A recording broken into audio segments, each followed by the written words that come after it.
Assalamualaikum warahmatullahi wabarakatuh. Anak-anak Bapak yang dirahmati Allah, kita sekarang belajar kembali, yaitu pelajaran fikihnya pada hari ini. Sebelum kita belajar, anak-anak Bapak, terlebih dahulu kita berdoa terlebih dahulu, nak ya. Bismillahirrahmanirrahim. Bapak pimpin doanya bersama-sama. Semoga apa yang Bapak sampaikan menjadi ilmu yang bermanfaat, berguna fid dunya wal akhirah. Al-Fatihah. A'udzubillahi minasyaitonirrajim. Bismillahirrahmanirrahim. Alhamdulillahirabbil alamin. Arrahmanirrahim. Maliki yaumiddin. Iyyaka na'budu wa iyyaka nasta'in. Ihdinas siratal mustaqim, siratal ladzina an'amta 'alaihim ghairil maghdubi 'alaihim waladdallin. Amin. Anak-anak Bapak yang dirahmati Allah, bagaimana keadaan kalian semuanya? Ya, alhamdulillah. Semoga kalian dalam keadaan sehat walafiat. Ya, semoga dijauhkan dari segala penyakit dan diberikan oleh Allah kesehatan yang sempurna, limpahan rezeki. Bagaimana anak? Sehat semua? Ya, kalau begitu mari kita lanjutkan pelajarannya tentang fikih pada hari ini, yaitu fikihnya bersuci dari haid, ya. Tentunya kalian semua sudah tahu, terutama yang perempuan, ya, pasti ada haid. Nah, kapan itu? Nah, mari kita simak pelajaran yang Bapak sampaikan pada saat ini, ya. Secara pengertian, haid tersebut kalau menurut artinya adalah mengalir, ya. Tetapi kalau secara pengertian menurut syara, pengertiannya adalah darah yang keluar secara berkala dari rahim seorang perempuan yang sudah balik dalam keadaan sehat. Berarti kalau dalam keadaan sakit bukan termasuk pada haid, darah haid, ya. Kemudian nama lain daripada haid adalah menstruasi atau datang bulan, ada yang mengatakan seperti itu. Kemudian yang berikutnya anak Bapak, haid akan berhenti setelah wanita tersebut berumur 50 tahun ke atas. Nah, dia akan berhenti haidnya. Tapi ada juga sebagian, tapi yang kebanyakan adalah berhenti haidnya. Sebagaimana di dalam bukunya sudah kalian ketahui, masa tersebut akan menjadi masa menopause, ya. Kalau sudah tidak haid dinamakan masa menopause. Berikutnya anak Bapak, dalil Al-Qur'annya mana Pak Patur tentang haid tersebut? Nah, ini di dalam Al-Qur'annya. A'udzubillahi minasyaitonirrajim. Bismillahirrahmanirrahim. Wa yas'alunaka 'anil mahid. Qul huwa adza fa'tazilun nisaa fil mahid wa la taqrabuhunna hatta yadhurun fa idza tatahharna fa'tuhunna min haitsu amarakumullah innallaha yuhibbut tawwabin wa yuhibbul mutatahhirin.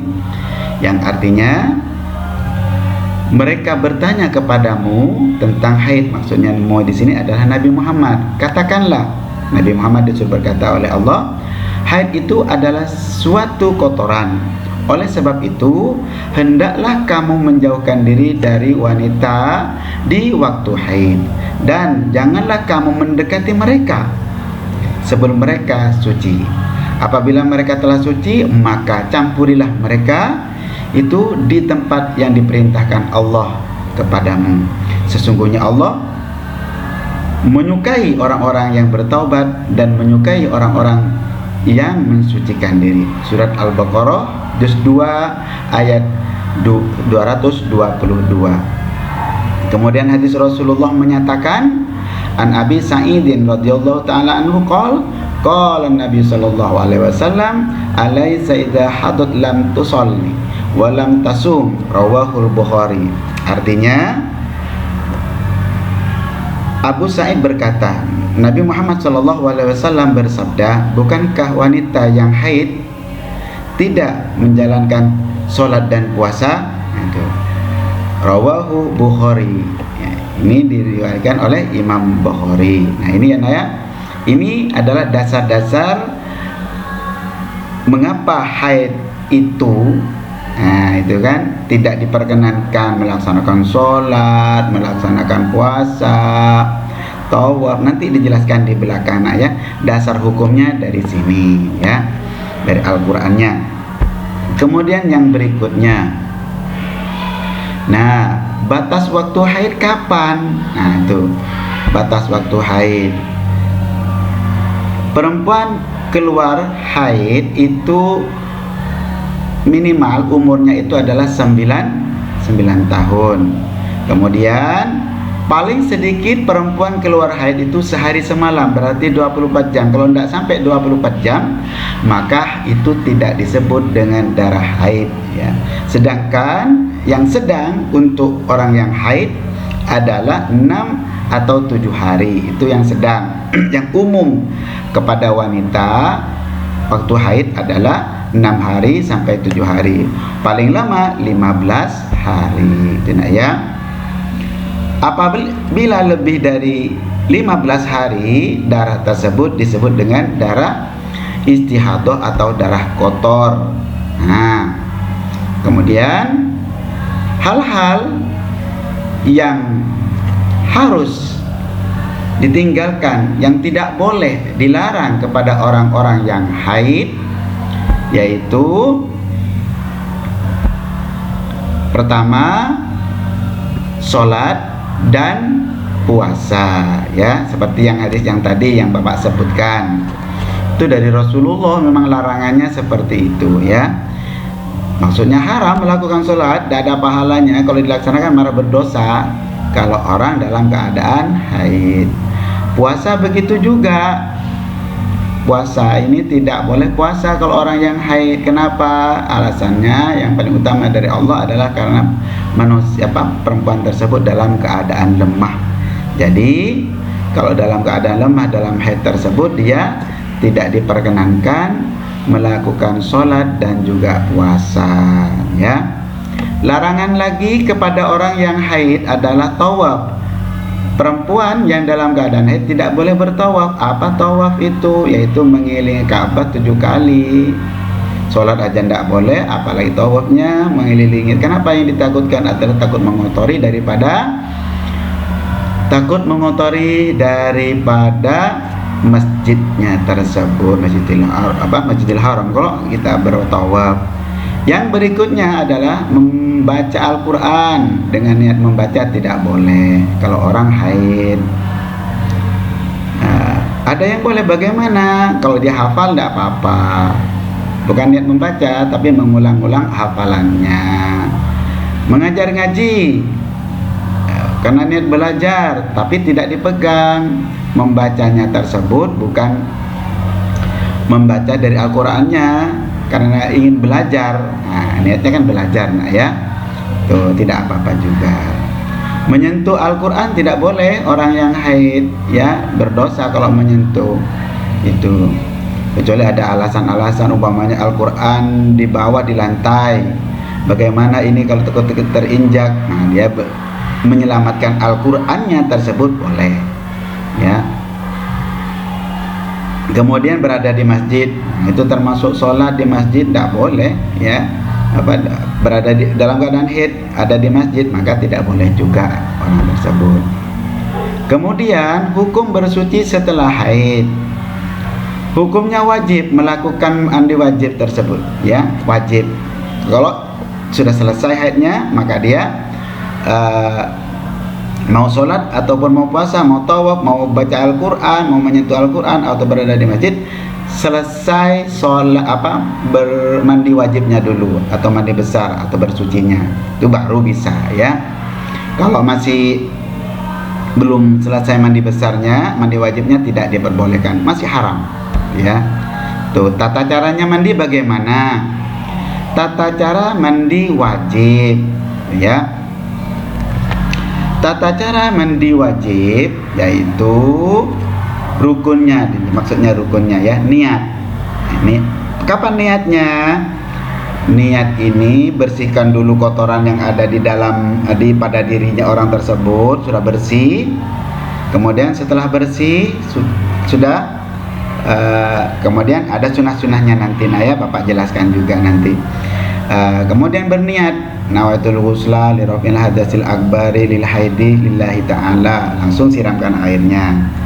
Mau waktu menyiramkan air ini bersamaan niatnya dalam hati, airnya sampai ke kepala, hati kita di dalam hati mengucapkan aku membersihkan diriku dari haid. Nah itu ya. Nah, menyiramkan airnya itu ke seluruh tubuh, tidak boleh ada bagian tubuh yang tidak terkena air. Jadi harus kena air semua. Lekukan-lekukannya yang bisa dipandang oleh mata, posisi bagaimanapun, maka dia harus kena air. Lipatan-lipatan umpamanya, lipatan perutnya kalau gemuk, lehernya, ketiaknya, semuanya bagian tubuh yang terlihat harus terkena oleh airnya. Tidak ya. Nah sekarang sunah-sunahnya di dalam kita bersuci dari haid.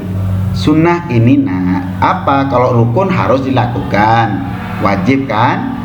Nah, mandi wajibnya tersebut, niat harus, kalau tidak berniat batal. Airnya ada yang tidak sampai ke bagian tubuh lagi, yang tidak sah itu ya. Nah sekarang kita sunnah-sunnahnya di dalam mandi wajib ini ya. Sunnah menghilangkan kotorannya. Nah, Bapak sebutkan tadi kan kotoran-kotoran yang ada di badan waktu kita mandi. Nah ini dihilangkan terlebih dahulu ya. Sebelum mandi dihilangkan dulu, disabun, bersihkan dulu kotoran-kotorannya. Najisnya kalau ada dihilangkan dulu, disiram dengan air suci, kemudian berwudu. Nah nawaitul wudu li rabbil hadatsil asghari, biasa ya, berwudu biasa. Kemudian membaca basmalah, mau menyiramkan air itu ke kepalanya, baca basmalah dulu, bismillahirrahmanirrahim gitu. Nah ya, setelah itu baru kita siramkan ke bagian kepala dulu yang paling kanan, badan paling kanan dulu 3 kali, kiri 3 kali, ke kanan 3 kali, ke kiri 3 kali. Itu sunnahnya di dalam melakukan mandi wajib. Nah demikian anak Bapak, penjelasan Bapak dari mandi wajib ini. Mandi wajib ini sangat dibutuhkan kita, hukum ini, karena hukum ini yang dari Allah itu dipakainya sampai kita meninggal. Kalian tahu sekarang yang sudah haid ataupun yang belum. Nah ilmu ini yang Bapak sampaikan ini digunakan sampai kalian meninggal, baru tidak dipakai. Nah mana ada orang sudah meninggal mau mandi wajib, tidak mungkin ya. Itulah yang Bapak sampaikan. Semoga anak-anak Bapak yang ada ini pada hari ini mendapatkan ilmu yang bermanfaat, dan kalian juga bisa menyampaikan kepada orang lain ya. Tugas-tugas berikutnya akan disampaikan pada slide-slide atau pelajaran berikutnya. Demikian anak Bapak yang Bapak sampaikan. Alhamdulillahirabbil alamin, sudah tersampaikan yang Bapak sampaikan. Semoga menjadi ilmu yang bermanfaat, kalian menjadi anak yang soleh dan solehah, dan semoga kalian bisa menyampaikan ilmu yang Bapak sampaikan ini kepada orang lain. Demikian Bapak akhiri. Wallahu muwaffiq ila aqwamit thoriq. Wassalamualaikum warahmatullahi wabarakatuh.